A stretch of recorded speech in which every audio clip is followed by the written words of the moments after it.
My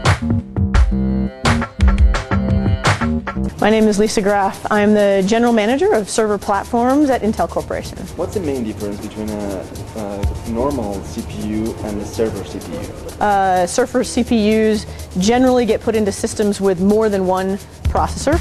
They have many reliability features that support their inclusion in the data center, and typically we make them into very high-performance microprocessors. The launch of the i7 processors, those include L3 cache memory. They do.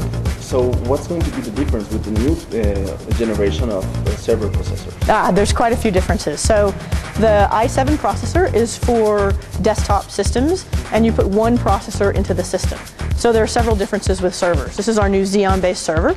2 processors go into the system. Okay. It has more memory capability, more memory bandwidth, more I/O capacity through more high-speed links. In terms of power, we reduce the power at both the higher level and the lower level. So for maximum power, we brought that down from 130 watts on our prior generation down to a top of 95 watts. And at the very low end, for idle power, we brought it down to 10 watts. Is it going to be the same with these kind of processors, or are you going to address speed and performance in other areas? Well, you make a great point. So if you look at our last generation processor, a Xeon processor, the 5400, right. It was a quad-core processor, and it tops out at 3.33 gigahertz. The new Xeon 5500 is a quad-core processor, and it tops out at 2.93 gigahertz, but yet has 2 times the performance of our prior generation.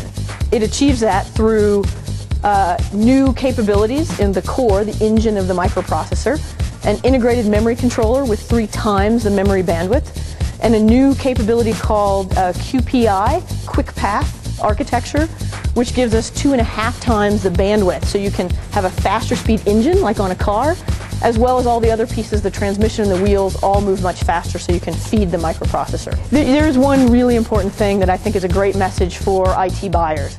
In fact, around the world there are 30 million installed servers. 40% of them were purchased in 2004, 5, early 06, and are single core based processors in those servers. You can take 9 of those single core based systems and replace them at the same performance level of one of the new Xeon 5500. When you do that, you dramatically reduce by over 90% the energy costs.